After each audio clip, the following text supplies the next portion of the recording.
Hey everyone, I'm going to give you a little second to catch up with me.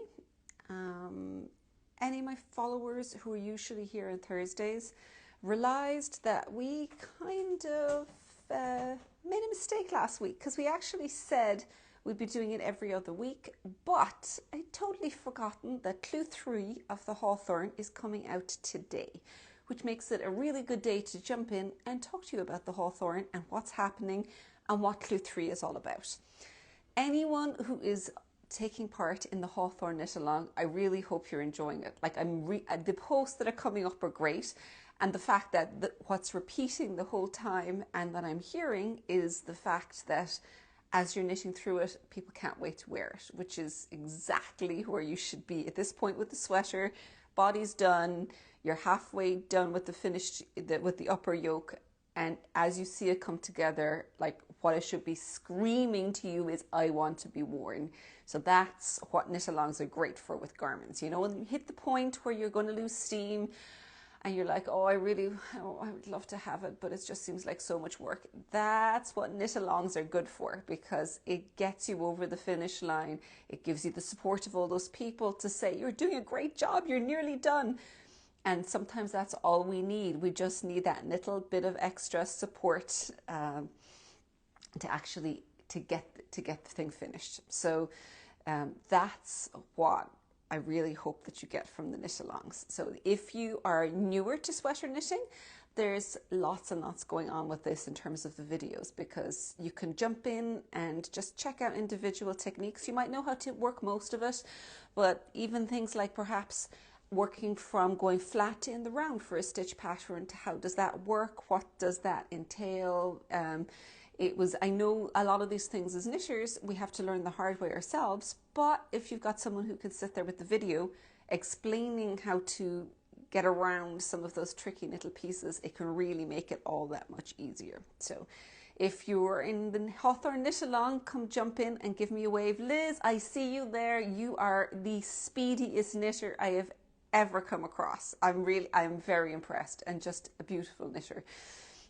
So lovely to have you in the group and to kind of to keep everyone motivated and moving along, because it is very helpful as people see each section finished, that they're like, okay, this is what it's going to look like, and kind of figuring out the spots that people are running into difficulties with. One of the things that can sometimes be an issue with bind offs around neck is, of course, the fact that you can end up with stair step effects. Generally speaking, I end up doing decreases for spots. So like on the armholes here, I have decreases here, and then in the back, there's decreases for the shoulder. More often than not, when I'm doing necks, I will tend up using decreases outside of that central bind off. This time round, I actually very deliberately went ahead and did the stepped bind off. And the reason I did that is I wanted a smooth edge in the stitch pattern here, because as soon as you start doing decreases, it's a very visible line in, which I didn't want up along there. So in case you're wondering why there's the actual why I've used the stair steps, or the stepped bind offs, because it is something that I don't use terribly often, and there was a very good reason for it, let's put it that way, in this particular situation. The other thing in relation to that as well is if you want, like with this, it comes up to the front neck and we have got the neck decreases. If you want it deeper, all you need to do is you start a little bit sooner. So if you'd like this an inch deeper, what happens is you'll start your neck shaping about an inch below, but then you will still keep working for these sections here until they're the same length, because what will happen then is that little section here for the shoulder, instead of it just being this much, it will be this much, for instance. So the overall depth is going to be the same, because you don't want to change the depth of the yoke, but it is going to be it's just going to have a different shape, because there'll be more of a step out of the middle of it, if that makes sense to you.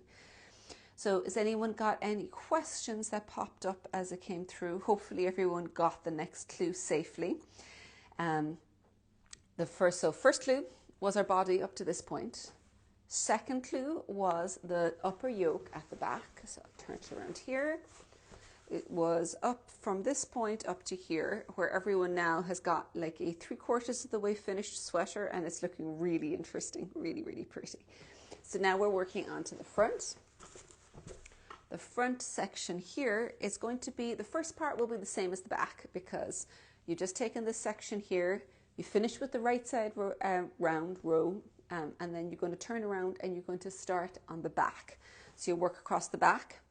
Then you work up straight for a little bit, and before you work straight, you work a few armhole decreases. There's not a lot, just a couple, enough to bring it in just a small bit.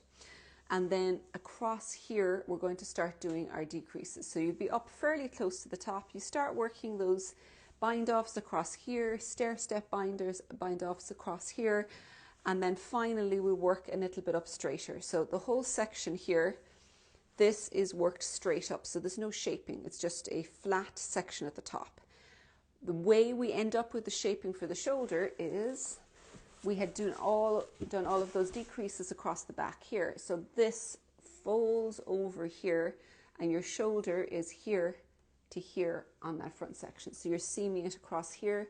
It folds back, and so when you're holding it, it does have this slope down, but it's just pull back over the back of it is the best way to put it. And that was the one that I really wanted visually it to work that way, but I couldn't figure out a way of doing that without actually going ahead and putting in a seam. So just one little seam down there. The other thing, in terms of the stair steps, there is a way of avoiding the obvious jumps between it. And what you do when you're going to go do a bind off, you have a bind off, it'll always be at the start of a row. So the row before it, when you're coming up to the last stitch, you don't work it, you turn it around, so you still got that stitch over here. Then you slip the next stitch over and lift that stitch that had never been worked over.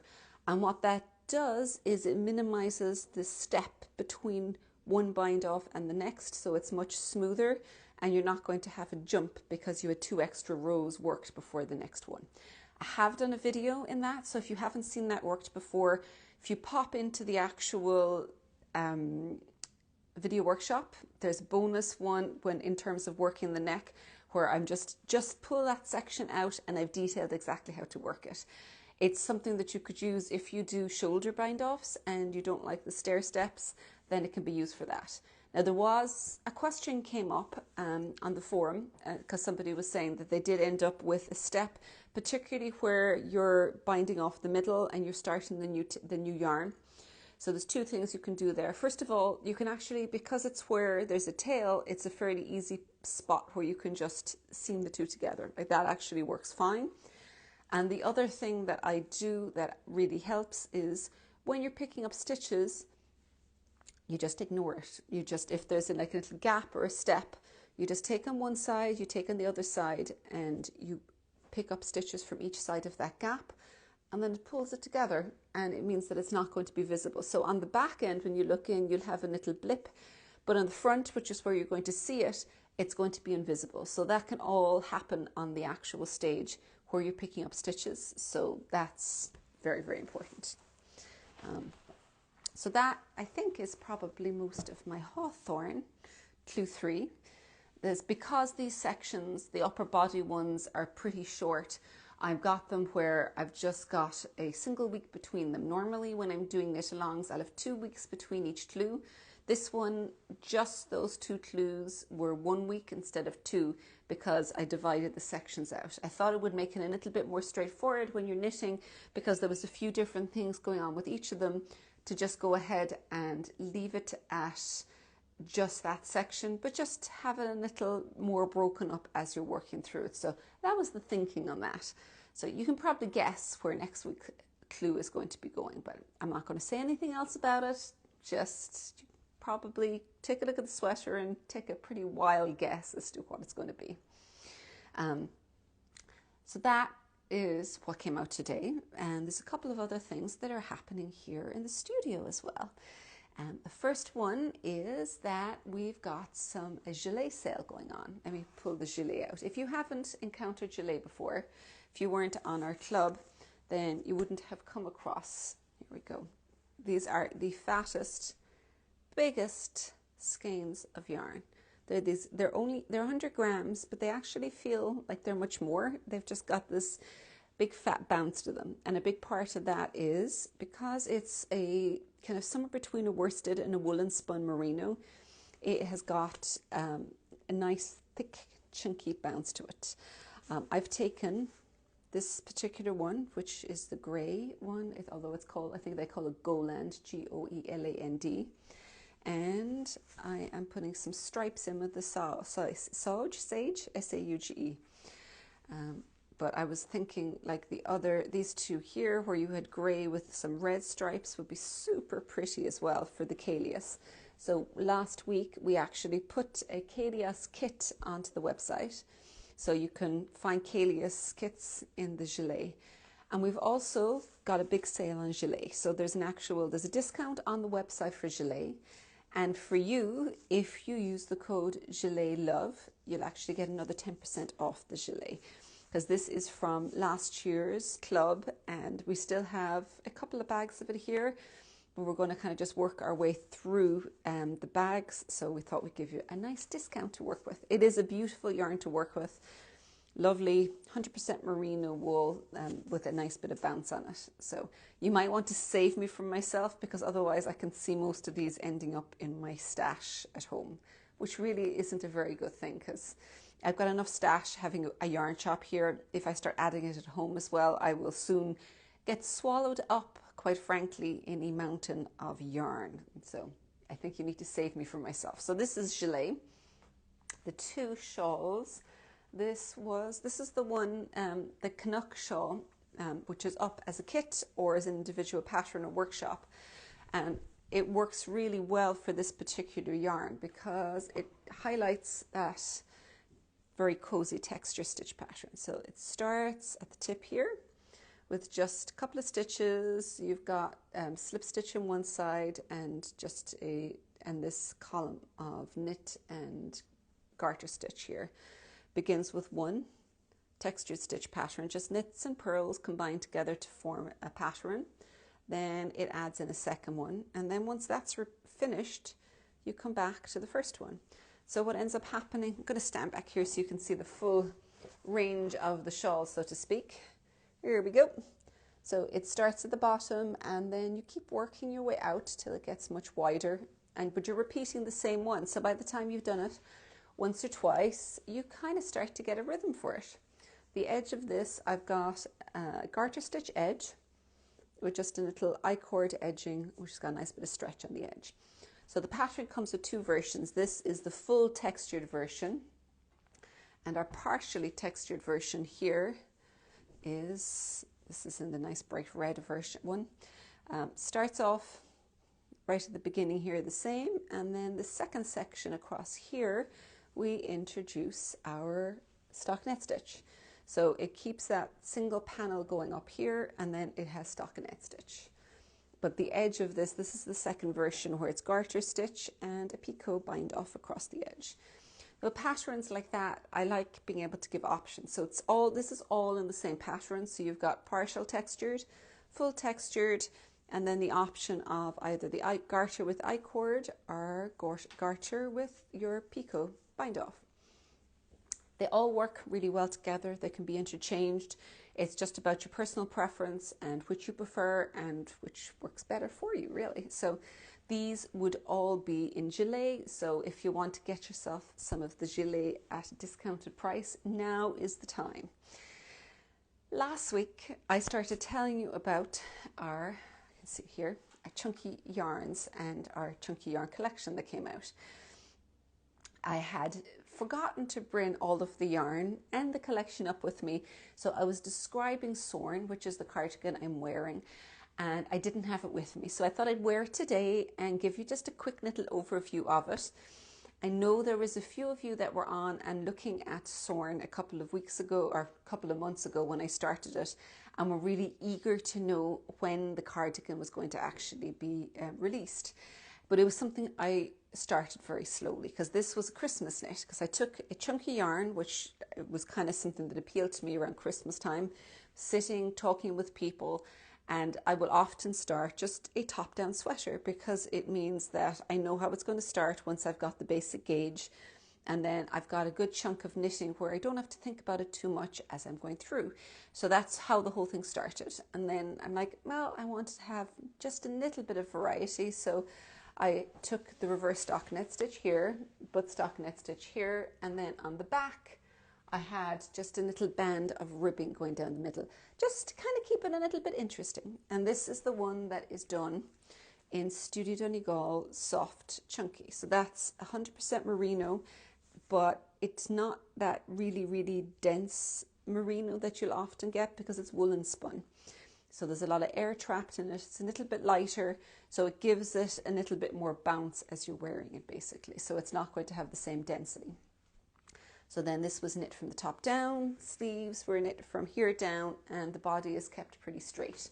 The collar, though, I finished afterwards because I wanted, it was cozy. So to me, I like a high neck when I want something cozy. So the collar went in afterwards. It did take me 3 goes, and if you take a look here, see the I-cord edging going along here. That is where I got caught because I just picked up my stitches and I started working. But of course, in one direction, your I-cord, which is integrated, is worked along one side, but going in the other direction, it curled the other way. And I didn't think about it until I had more or less finished the collar. And when I looked back, I saw the edging here. It was twisted right where it joined. So I kind of sat and looked and like, okay, that's not quite right. And realized what I needed to do was work the I-cord, the slip stitches, for the side that wasn't working on the other end. And I did a little test and it worked out pretty well. So I just picked up the stitches and started working quite happily. But this is where I ran into another problem. You can see where there's reverse stockinette stitch and ribbing around here. It looks very similar on both sides. I was doing it in a rush, so second time round, I picked up my stitches from the wrong side. I had gone most of the way through. My I-cord looked great, but then something wasn't quite right. And as I put it down and stepped back and took a look at it, suddenly occurred to me that my problem was that I picked it up from the wrong side. So for the second time, I had to rip it out. But third time lucky. By the time I got the third time, the I-cord was correct. I picked it up from the right side and I have the collar that you see now. So sometimes, even as a knitwear designer, you can end up falling over your own feet several times around. Either not seeing what's in front of you or being in too much of a rush to be careful that you pick up your stitches from the right side. So I suppose the message to be taken from that is always look at your knitting. So if there's a mistake or there's something that's not working right, you see it sooner rather than later.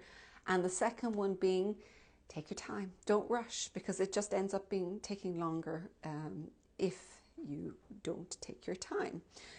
So I think that's most of the things I want to talk to you about today. If you want to watch this again, we will pop it up here in the Instagram grid. We also take this and put it over on YouTube. So if you prefer viewing videos on YouTube, then just go over to YouTube and we'll have it up there. The advantage in YouTube, of course, is that you can also subscribe, which means that whenever I do put up a new video, you'll see it immediately, whether it's this, one of our lives, or one of our vlogs. So it definitely has advantages being able to view these through YouTube as well, I think. So thank you very much for joining me today. I will talk to you next week. Have a good week, everyone. Bye.